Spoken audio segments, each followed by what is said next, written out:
Greetings, my friends. I am Carl the Griot.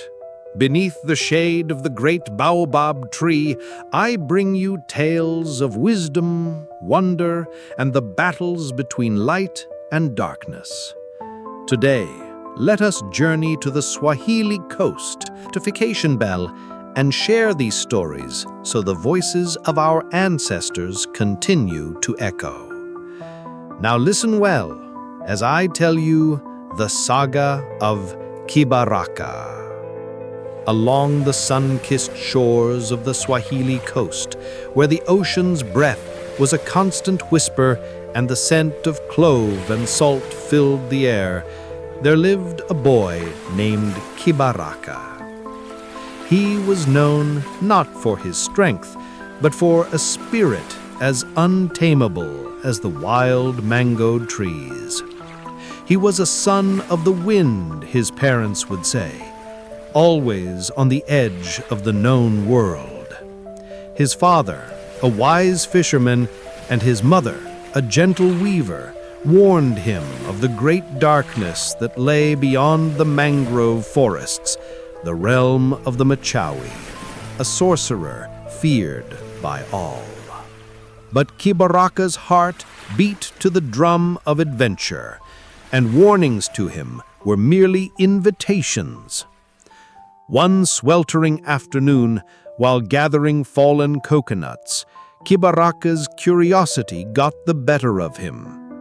He followed a trail of vibrant, shimmering mushrooms, a type he had never seen before.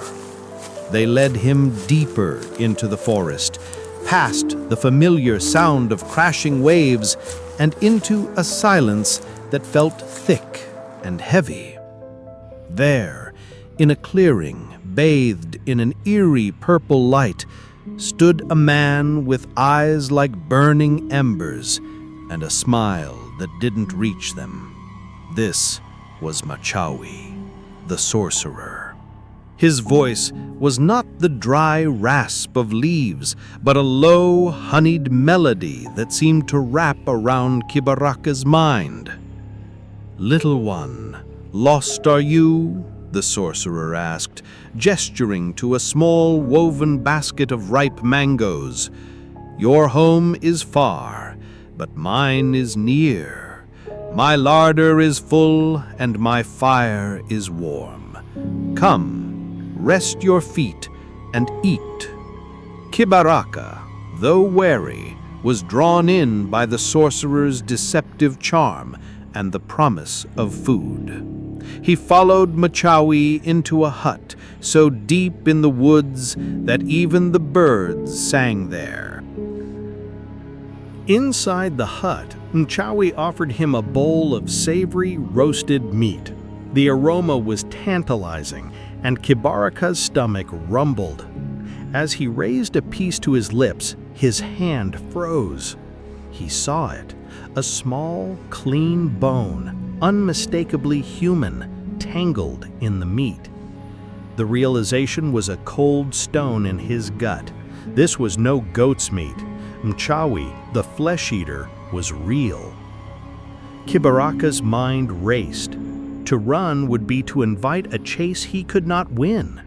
He needed a plan. "Thank you, honored elder," Kibaraka said, his voice surprisingly steady, "but my stomach is not accustomed to such a rich meal. I will save this for later. Might I have a drink of water from your well instead?" Mchawi's smile widened, revealing a row of unnaturally sharp teeth. "As you wish, child." Kibaraka, gripping the bowl, walked out to the well. He peered down, feigning interest. Then, with a sudden burst of speed, he hurled the contents of the bowl, meat, bone, and all, into the dark water. He then took off, sprinting blindly into the forest. A piercing shriek of rage, unlike any sound he had ever heard, tore through the air behind him. The ground trembled, the trees groaned, as a powerful creature emerged from the thickets. A giant horse, its coat the color of starlight, its mane a cascade of glowing silver. It had eyes that held the wisdom of ages and a voice that thrummed like a deep-sea wave. "Do not fear, young one," the horse boomed. "I am Mbio, the guardian of the forgotten paths. I have watched the sorcerer's dark magic for 1,000 years. He has tasted the flesh of children from every village on this coast. Climb upon my back. We ride now, or we are lost." Kibaraka, without hesitation, scrambled onto the horse's back. Mbio's hoofbeats became a rhythmic thunder as they sped through the dense undergrowth. As they galloped, Kibaraka noticed an ornate leather saddlebag fastened to Mbio's side. He glanced at it, and a strange sensation ran through him. "What is this, Mbio?" he asked. "In that bag," the horse replied, his voice a somber rumble, "are 7 bottles. They are not mine, but the souls of the sorcerer's previous victims. Each one a life he took. They hold a vengeful power, a concentrated curse of sorrow and fury. Use them, throw them behind us when he nears." Kibaraka's heart ached with both sorrow and a new resolve. This wasn't just a chase, it was an act of justice. He was not just running from a monster, he was using the monster's past sins against him. He felt the weight of the bottles, a terrible, thrilling power. The sorcerer, a shadowy blur, was gaining on them. His magic was a physical force, bending trees, twisting vines, and leaving a trail of black, smoking earth.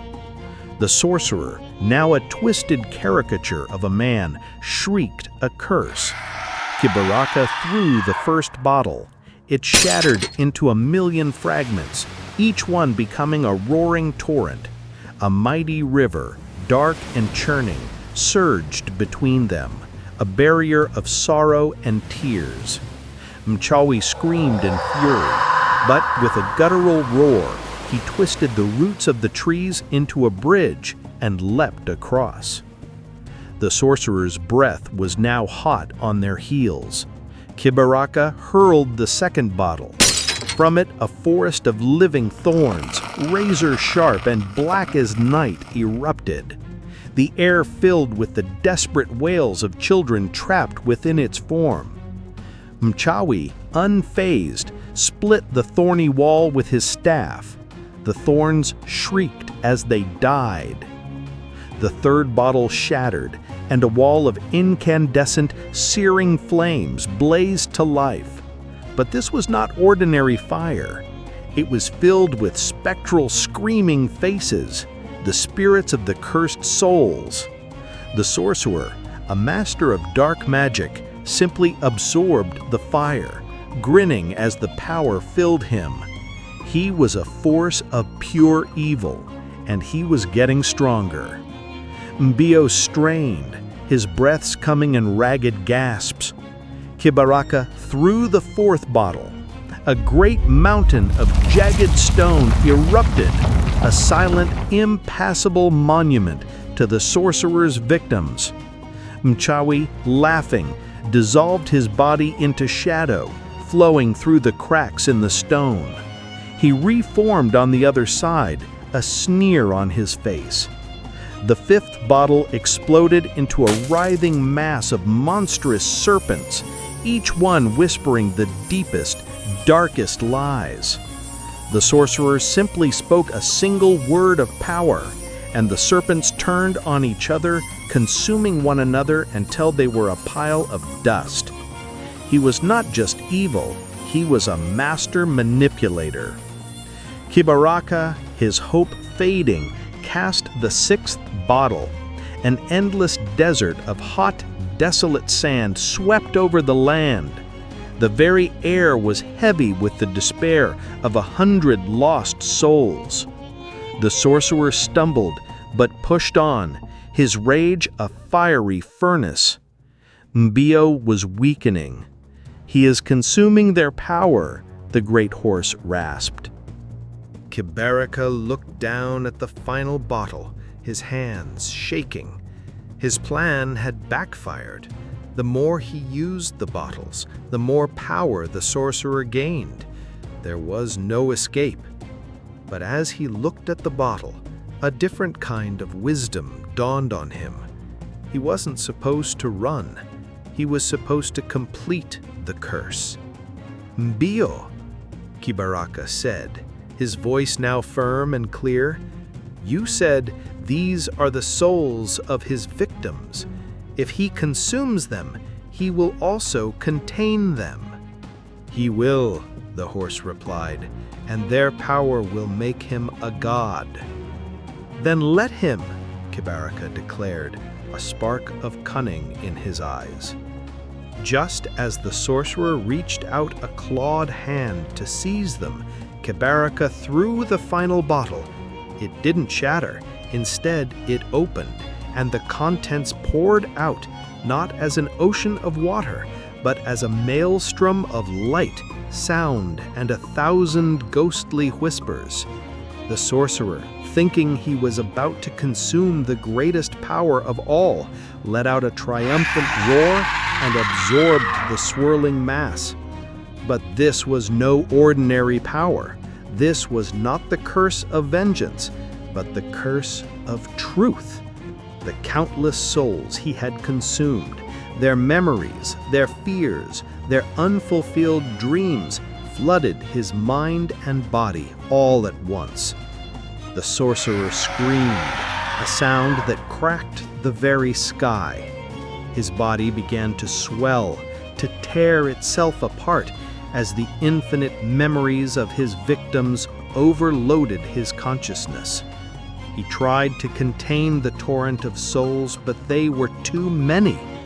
He fell to his knees, his eyes wide with a newfound horror as he experienced, for the first time, the pain and sorrow he had inflicted.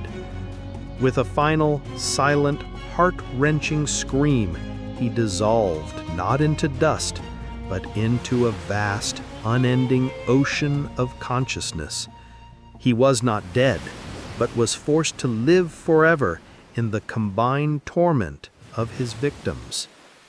Kibaraka and Mbio galloped to the safety of the shore, their hearts pounding.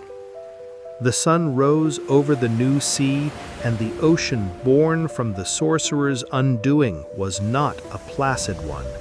Its waves crashed relentlessly, an eternal echo of the screams he had absorbed. Kibaraka returned home not just as a brave boy, but as a hero who had faced evil and, through cunning and a deep sense of justice, had used the villain's own power against him. His people did not just cheer for his return, they revered him. And on the horizon, the ocean of the Mchawi stood as a permanent testament to the truth. A person's evil deeds will eventually consume them, and even the most powerful of monsters can be undone by the simplest of truths. And so, my friends, the tale of Kibaraka is told, the boy who faced a sorcerer and turned darkness into its own prison. His courage reminds us that evil can never truly escape the weight of its own deeds. If this story stirred your spirit, don't forget to like this video, subscribe to Carl the Griot, and ring the bell so you never miss another tale of Africa's timeless wisdom. Share your thoughts in the comments. What lesson do you take from Kibaraka's cunning and bravery? Until we meet again beneath the baobab tree, may the ancestors guide your steps, and may the power of stories light your path. I am Carl the Griot, and these are the stories that live forever.